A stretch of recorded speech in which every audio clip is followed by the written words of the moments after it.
पढ़ाने वाले कर्मचारी नहीं होते, बल्कि किसी भी प्रदेश और देश की शिक्षा व्यवस्था की मुख्य धुरी होते।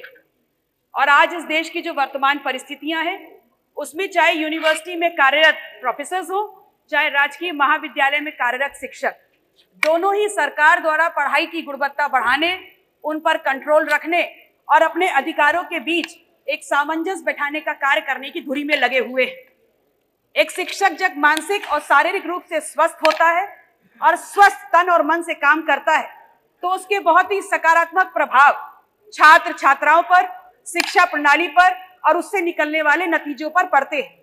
और इसी के सापेक्ष मैंने अपना सवाल माननीय उच्च शिक्षा मंत्री जी से किया था। बहुत ही मैं आगे बढ़ूं माननीय अध्यक्ष जी, उससे पहले मैं ये जरूर कहना चाहूंगी, आपके तरफ आपका ध्यान आकृष्ट करना चाहूंगी कि पिछले मानसून सत्र के दौरान भी इसी विषय पर मैंने जानकारी मांगी थी, और जिसमें मुझे यूनिवर्सिटी में कार्यरत प्रोफेसर्स, राजकीय महाविद्यालयों में कार्यरत शिक्षकों के सापेक्ष चयन प्रक्रिया, नियुक्ति प्रक्रिया, रिटायरमेंट प्रक्रिया, कैजुअल लीव के संदर्भ में समस्त जानकारी दी गई। लेकिन जो मेरा मूल विषय था, मेडिकल लीव, चिकित्सीय अवकाश, उसकी जो सूचनाएं थी उसको सीमित रखा गया। आज पुनः मैंने वही सवाल किया है और बहुत ही क्रिस्प और क्लियर किया था कि क्या यूनिवर्सिटी प्रोफेसर्स चिकित्सीय अवकाश से आच्छादित हैं, जबकि वहीं पर राजकीय महाविद्यालयों में कार्यरत जो शिक्षक हैं वो उससे आच्छादित हैं। हाँ और ना में जवाब मांगा था और कारण मांगा था। तो मुझे गवर्निंग बॉडीज का नाम दिया गया, लेकिन कारण पुनः छुपा लिया गया। मैंने ये पूछा कि क्या आप उसको आच्छादित करेंगे, तो जवाब आता है कि सवाल ही नहीं उठता।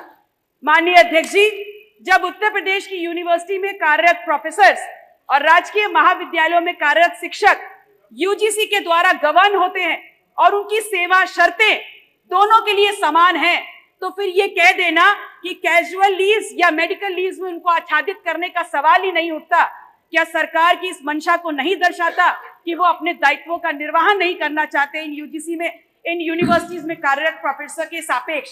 या फिर ये मान लिया जाए कि यूनिवर्सिटी में कार्य करने वाले जो प्रोफेसर हैं वो बीमार ही नहीं पड़ते?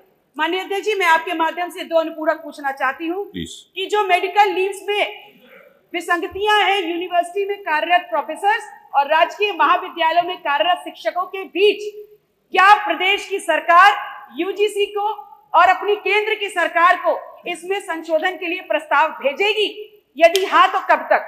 माननीय अध्यक्ष जी, मेरा दूसरा प्रश्न ये है कि जैसे आपने एक जियो ला करके राजकीय महाविद्यालय के शिक्षकों को मेडिकल लीव से आच्छादित करने का कार्य किया है, क्या ऐसा कोई प्रस्ताव आप विश्वविद्यालय अधिनियम 1973 में ला करके यूनिवर्सिटी में कार्यरत प्रोफेसर्स को भी मेडिकल लीव्स के उस अनुदान के अंदर आच्छादित करेंगे? बहुत बहुत आभार। माननीय मंत्री जी।